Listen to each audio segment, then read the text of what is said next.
ಉಡುಪಿಯಲ್ಲಿ ಸುಸಜ್ಜಿತ ಫುಟ್ಬಾಲ್ ಕ್ರೀಡಾಂಗಣ ನಿರ್ಮಾಣ ಎಂ ಗಫೂರ್ ಹೇಳಿಕೆ.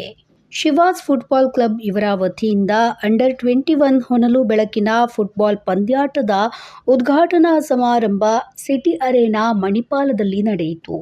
ಉಡುಪಿಯ ಶಾಸಕರಾದ ಯಶ್ಪಾಲ್ ಸುವರ್ಣ ದೀಪವನ್ನ ಬೆಳಗಿಸುವುದರ ಮೂಲಕ ಪಂದ್ಯಾಟವನ್ನು ಉದ್ಘಾಟಿಸಿ ಶುಭ ಹಾರೈಸಿದ್ರು. ಸಿಟಿ ಅರೇನಾದಂಥ ಈ ಒಂದು ಸ್ಪೋರ್ಟ್ಸ್ ಕಾಂಪ್ಲೆಕ್ಸ್ನಲ್ಲಿ ಬಹುಶಃ ಒಂದು ಹೊಸ ಪ್ರಯೋಗ ಅಂತ ಹೇಳಲಿಕ್ಕೆ ನಾನು ಬಯಸ್ತೇನೆ. ಯಾಕೆಂತೇಳಿದರೆ ಉಡುಪಿ ಜಿಲ್ಲೆಯಲ್ಲಿ ಫುಟ್ಬಾಲ್ ಆಟಗಾರರು ಫುಟ್ಬಾಲ್ ಆಟ ಆಡುವಂಥ ಕಾಣಲಿಕ್ಕೆ ಸಿಗೋದು ಭಾಳ ವಿರಳ. ಅದರಲ್ಲಿ ಇವತ್ತು ಹರಿಪ್ರಸಾದ್ ರೈ ಅವರು ಒಂದು ಹೊಸ ಪ್ರಯೋಗವನ್ನು ಮಾಡೋ ಮೂಲಕ ಬಹುಶಃ ಇನ್ನಷ್ಟು ಬ್ಯುಸಿ ಮಾಡುವಂಥ ಕೆಲಸವನ್ನು ಮಾಡಿದ್ದಾರೆ. ಯಾಕೆಂತೇಳಿದರೆ ಕ್ರಿಕೆಟ್, ವಾಲಿಬಾಲ್, ಕಬಡ್ಡಿ ನಿರಂತರವಾಗಿ ಆಗಿರುತ್ತೆ. ಆದರೆ ಫುಟ್ಬಾಲ್ ಭಾಳ ಕಮ್ಮಿ ಇತ್ತು. ಆದರೆ ಫುಟ್ಬಾಲನ್ನು ಕೂಡ ಮತ್ತಷ್ಟು ಅದಕ್ಕೆ ಆ ಪ್ರತಿಭೆಗಳಿಗೆ ಅವಕಾಶವನ್ನು ಕಲ್ಪಿಸುವಂತ ಕೆಲಸವನ್ನು ಮಾಡಿದ್ದಾರೆ. ಈ ಸಂದರ್ಭದಲ್ಲಿ ಮಾತನಾಡಿದ ಕರಾವಳಿ ಅಭಿವೃದ್ಧಿ ಪ್ರಾಧಿಕಾರದ ಅಧ್ಯಕ್ಷರಾದ ಎಂ ಗಫೂರ್, ಫುಟ್ಬಾಲ್ ಜಗತ್ತಿನ ಅತ್ಯಂತ ಜನಪ್ರಿಯ ಕ್ರೀಡೆಯಾಗಿದ್ದು ಮಣಿಪಾಲದಲ್ಲಿ ಈ ಪಂದ್ಯಾಟವನ್ನು ಸಂಘಟಿಸಿ ಫುಟ್ಬಾಲ್ ಕ್ರೀಡಾಪಟುಗಳಿಗೆ ಉತ್ತಮ ಅವಕಾಶವನ್ನು ಸೃಷ್ಟಿಸಿದೆ. ಹಾಗೆ ಉಡುಪಿ ಜಿಲ್ಲಾ ಅಮೆಚೂರ್ ಅಥ್ಲೆಟಿಕ್ ಅಸೋಸಿಯೇಷನ್ನ ಅಧ್ಯಕ್ಷರಾದ ಹರಿಪ್ರಸಾದ್ ರೈ ಅವರ ಮನವಿಯ ಮೇರೆಗೆ ಉಡುಪಿಯಲ್ಲಿ ಸುಸಜ್ಜಿತವಾದ ಫುಟ್ಬಾಲ್ ಕ್ರೀಡಾಂಗಣವನ್ನು ನಿರ್ಮಿಸಲಿದ್ದೇವೆ ಅಂತ ಹೇಳಿದ್ದಾರೆ. ಈ ಮಣಿಪಾಲ ಪ್ರಾರಂಭ ಆದಂದಿನಿಂದ ದೇಶದಲ್ಲಿ ವಿವಿಧ ಕ್ಷೇತ್ರಕ್ಕೆ ಹೆಚ್ಚು ಪ್ರೋತ್ಸಾಹ ದೊರಕಿದ್ರೂ ಕೂಡ ಕ್ರೀಡಾ ಕ್ಷೇತ್ರಕ್ಕೆ ಇಲ್ಲೇ ಪಕ್ಕ ಇರ್ತಕ್ಕಂಥ ಆಳ್ವಾಸ್ನಲ್ಲಿ ಸಿಕ್ಕಿದಷ್ಟು ಕ್ರೀಡಾ ಅಥ್ಲೆಟ್ಗಳನ್ನು ತಯಾರು ಮಾಡಲಿಕ್ಕೆ ನಮಗೆ ಸಾಧ್ಯ ಆಗಿಲ್ಲ. ಅದು ನಮ್ಮ ಕೊರತೆ ಅಂತೇಳಿ ನಾವು ಭಾವಿಸದೆ ಈ ಅಂತಾರಾಷ್ಟ್ರೀಯ ಮಟ್ಟಕ್ಕೆ ಈ ಗಮನವನ್ನು ಸೆಳೆದಿರ್ತಕ್ಕಂಥ ದಿವಂಗತ TMA ಪೈಗಳನ್ನು ನಾವು ಸದಾ ಸ್ಮರಿಸಬೇಕಾಗಿರ್ತಕ್ಕಂಥ ಅವಶ್ಯಕತೆ ಇದೆ.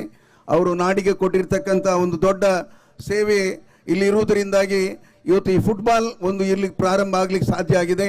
ಅಂತಾರಾಷ್ಟ್ರೀಯ ಮಟ್ಟದ ಒಂದು ಕ್ರೀಡೆ, ಸುಮಾರು 200 ಕೋಟಿ ಜನರಿಗೆ ಒಂದು ಪ್ರಿಯವಾಗಿರ್ತಕ್ಕಂಥ ಫುಟ್ಬಾಲ್ ಇವತ್ತು ಜಗತ್ತಿನಲ್ಲಿ ಅತ್ಯಂತ ಹೆಚ್ಚು ಪ್ರೇಮಿಗಳನ್ನು ಹೊಂದಿರತಕ್ಕಂಥ ಒಂದು ಕ್ಷೇತ್ರ ಕೂಡ ಹೌದು.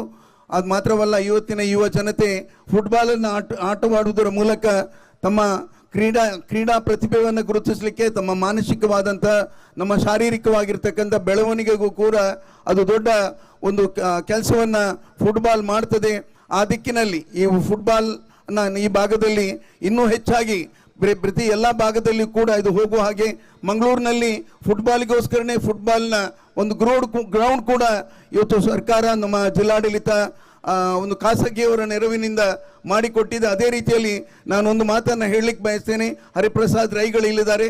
ಅವರು ಕ್ರೀಡೆಗೆ ಮತ್ತು ಯುವಕರಿಗೆ ಹೆಚ್ಚು ಆದ್ಯತೆಯನ್ನು ಕೊಡ್ತಾರೆ. ಮಾತ್ರವಲ್ಲ, ನಮ್ಮ ರಾಜ್ಯ ಅಮೆಚೂರ್ ಅಥ್ಲೆಟಿಕ್ಸಿನ ಅಧ್ಯಕ್ಷರಾಗಿರ್ತಕ್ಕಂಥ ಡಾಕ್ಟರ್ ಜಿ ಪರಮೇಶ್ವರ್ ಅವರು ನಮ್ಮ ರಾಜ್ಯದ ಗೃಹ ಸಚಿವರಾಗಿದ್ದಾರೆ.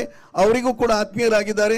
ನಾವೆಲ್ಲಾದರೂ ಒಂದು ಭಾಗದಲ್ಲಿ ಭೂಮಿಯನ್ನು ನೋಡಿ ಫುಟ್ಬಾಲಿಗೋಸ್ಕರನೇ ಒಂದು ಗ್ರೌಂಡನ್ನು ಮಾಡಬೇಕಾಗಿರ್ತಕ್ಕಂಥ ಅವಶ್ಯಕತೆ ಕೂಡ ಇದೆ ಎಂಬುದನ್ನು ಕೂಡ ಈ ಸಂದರ್ಭದಲ್ಲಿ ಉಲ್ಲೇಖ ಮಾಡಿ, ಇದನ್ನು ಅವರ ಒಂದು ಅಧ್ಯಕ್ಷದ ಅವಧಿಯಲ್ಲಿ ಅವರು ಮಾಡುವಂತಾಗಲಿ ಅಂತೇಳಿ ವಿಶೇಷವಾಗಿ ಹಾರೈಸಿ ಈ ಭಾಗದಲ್ಲಿ ಕ್ರೀಡೆಗೆ ಮತ್ತಷ್ಟು ನಾವು ಶಕ್ತಿಯನ್ನು ತುಂಬೋಣ. ಯುವ ಜನತೆ ಈ ರಾಷ್ಟ್ರದ ಸಂಪತ್ತು. ಇನ್ನು ಉಡುಪಿ ಜಿಲ್ಲಾ ಅಥ್ಲೆಟಿಕ್ ಅಸೋಸಿಯೇಷನ್ ಅಧ್ಯಕ್ಷರಾದ ಹರಿಪ್ರಸಾದ್ ರೈ ಸ್ವಾಗತಿಸಿ ಪ್ರಸ್ತಾವನೆಯನ್ನಾಗೈದು, ಜಗತ್ತಿನ ಅತ್ಯಂತ ಶ್ರೇಷ್ಠ ಮತ್ತು ಜನಪ್ರಿಯ ಕ್ರೀಡೆ ಫುಟ್ಬಾಲ್.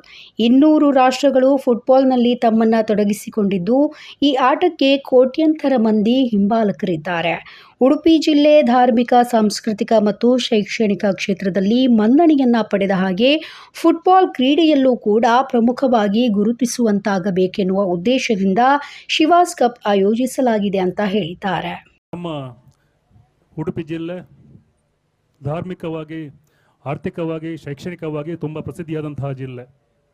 ಇಲ್ಲಿ ಈ ಫುಟ್ಬಾಲ್ ಕ್ರೀಡೆಯನ್ನು ಕೂಡ ನಾವು ಇಲ್ಲಿ ತುಂಬ ಪ್ರಸಿದ್ಧಿ ಮಾಡಬೇಕು. ಫುಟ್ಬಾಲ್ ಕ್ರೀಡೆಯಲ್ಲಿ ನಮ್ಮ ಉಡುಪಿ ಅತ್ಯಂತ ಪ್ರಮುಖ ಜಿಲ್ಲೆ ಆಗಬೇಕೆಂಬ ಉದ್ದೇಶದಿಂದ ನಾವು ಈ ಶಿವಾಸ್ ಕಪ್ ಎಂಬ ಫುಟ್ಬಾಲ್ ಟೂರ್ನಮೆಂಟನ್ನು ನಾವು ಇಲ್ಲಿ ಆಯೋಜನೆ ಮಾಡಿದ್ದೇವೆ.